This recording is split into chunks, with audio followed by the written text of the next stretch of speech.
Let's talk about periods today. What do you guys say? What I'm about to jump into is very personal. It might even be in the realm of TMI for some of you, so this is your warning right off the bat. So grab a coffee, grab a cocktail, make yourself at home, and let's jump into it. Also, I should probably say I'm not a doctor. Please do not take what I say in this video as medical advice. I've had many doctors coaching me along the way based on my own personal experience. This is my opinion. This is not medical advice. Make sure to ask your doctor about procedures and things that you should be doing for your own body. I also would like to say I have had a lot of experience with fibroids and endometriosis, which are so super common. I've gotten so many messages about people with PCOS and cysts and things that I do not have. So the symptoms are very similar, but the conditions are very different. I want to make sure we all know what we're all talking about. I get messages from women across the world probably every single day, and I have been getting them for the past 3 years because I did a docu-series about my journey with fibroids. I was diagnosed with 13 fibroids. Some were as small as the tip of a pen. One was almost as big as the size of my fist. Fibroids affect 80% of women, but you may not even know it. A lot of women don't show symptoms of fibroids. It may not affect you or your life, but there is a huge percentage of those 80% of women that do experience really intense symptoms and have to have surgery to remove these fibroid tumors. Fibroids are tumors. They're most often benign, but they are these massive growths. I say massive, mine were massive. They may not be for you. They're these growths that grow inside of your uterus. So if like this is your uterus,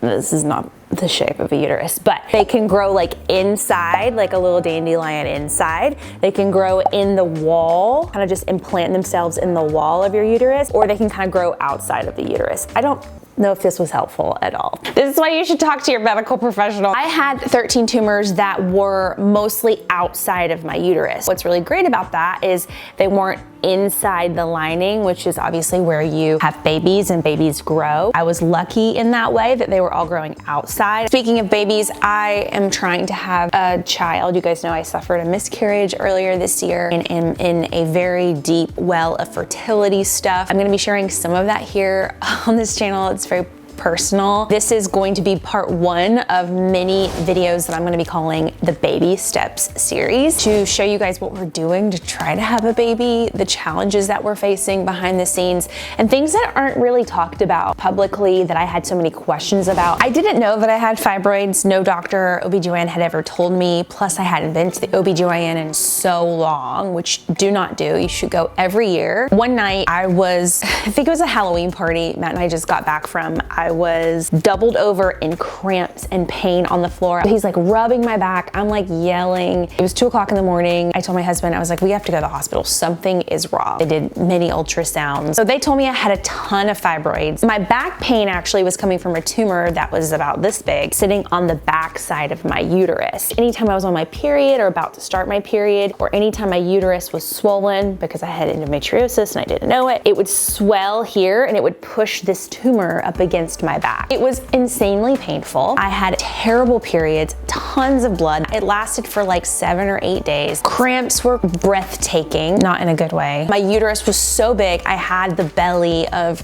like a 3 or 4 month pregnancy constantly. Even when I wasn't on my period, my belly was always kind of swollen. It was just a really painful life I was living. And I thought, honestly, I'd gotten so used to it because it was such a gradual progression of pain. I thought all women feel like this. And it was causing me to be not myself. So like I mentioned, I produced a full docu-series about my fibroids experience. And I did that docu-series for a couple of different reasons. One is that people don't talk about this kind of stuff because it's very private, it's very personal, and women get uncomfortable talking about it. And I wanted to kind of help change that perspective. There aren't many options for treatment of fibroids out there. There are a couple that are the go-to, what they call gold standard treatments that probably most of you have heard from your doctor. There are also some like outlier random ones, and those are kind of like the 2 categories. The very painful major surgery options, or these kind of questionable surgeries that aren't really great if you want to have children. I called a friend of mine who was an OBGYN. He was also on The Amazing Race with me, and I asked him, hey, have you heard of anything else out there? He sent me to a doctor in Los Angeles named Bruce Lee, who invented invented a procedure called the Acessa procedure. That ultimately is what you will see in the docu-series. His surgery to me was the perfect solution for my specific case. I went to many OBGYNs. They all told me I would need to have a myomectomy. A myomectomy is probably the most common form of treatment for fibroids out there. They go in and they make an incision. It's almost like a C-section surgery. And they cut into your stomach and then they get to your uterus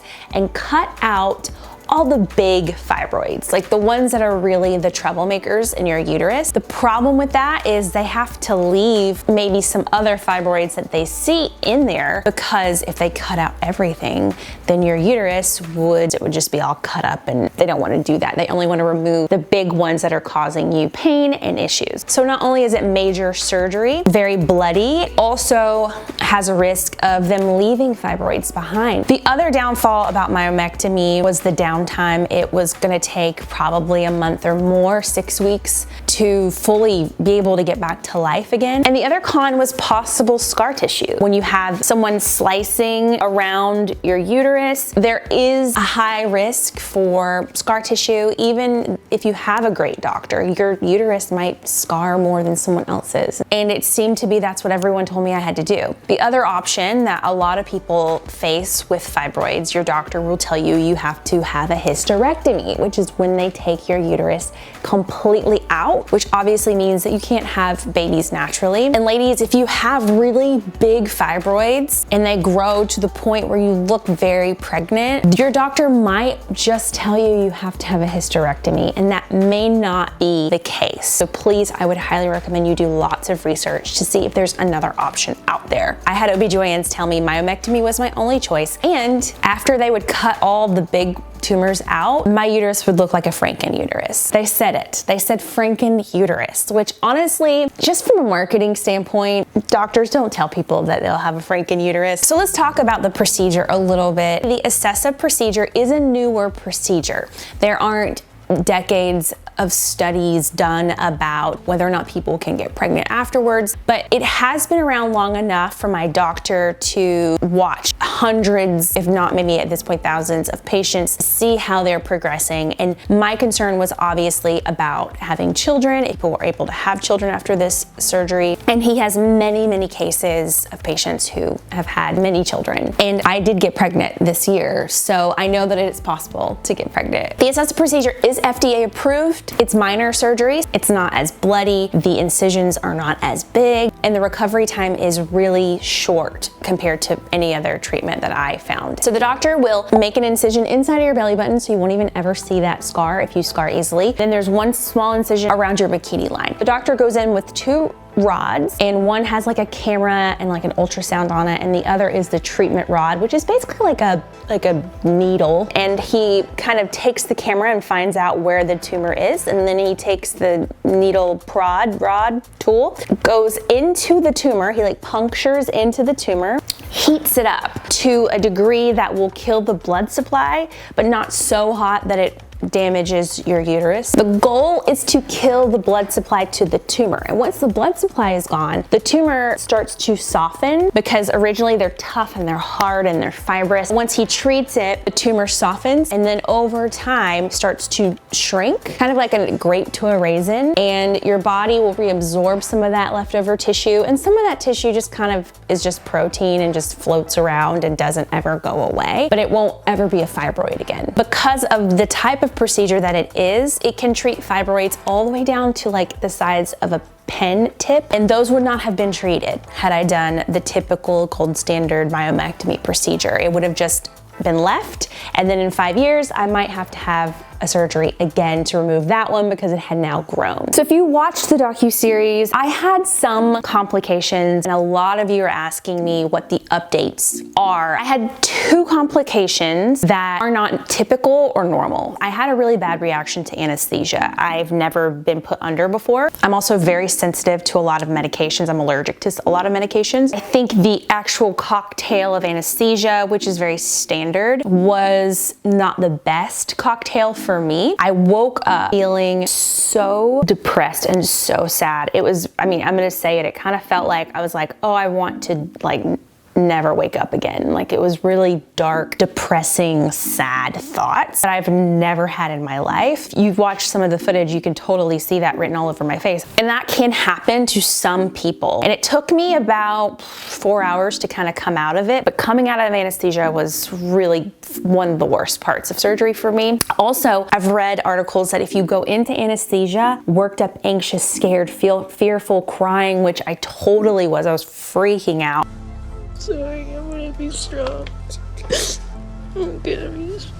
If you go under in that mindset, you kind of wake up in that mindset as well. So that was kind of a fluky thing that was very personal to me and probably won't happen to many of you. The other thing that was a complication for me was I found out that I have a very spasmatic bladder. It cramps and it spasms very easily. Obviously, I didn't know, like, how do you know that about yourself? You don't. You only find out when you put a catheter in your bladder, and your bladder does not like it. The catheter is a baby-sized catheter. It wasn't even big. So for about a month or two, anytime I'd sit up or I'd have, my bladder would be full and I'd have to go pee or something, it was just god awful. It was like multiple people just like stabbing me in my bladder every time. Honestly, that pain was so bad, and I really don't think that I felt much pain after the Acessa. I mean, obviously your core is very weak. It's like as if you've done a really hard extreme ab day and you're just so sore, so you like need help getting in and out of bed. And you have some incisions that need like a little extra TLC. Nothing crazy though, and I actually was very surprised at that. For the surgery recovery, I actually feel like it was pretty easy. For me, I made the best decision doing that procedure. One thing I noticed is my back pain went away immediately. I noticed pretty quickly within the first month or two, my periods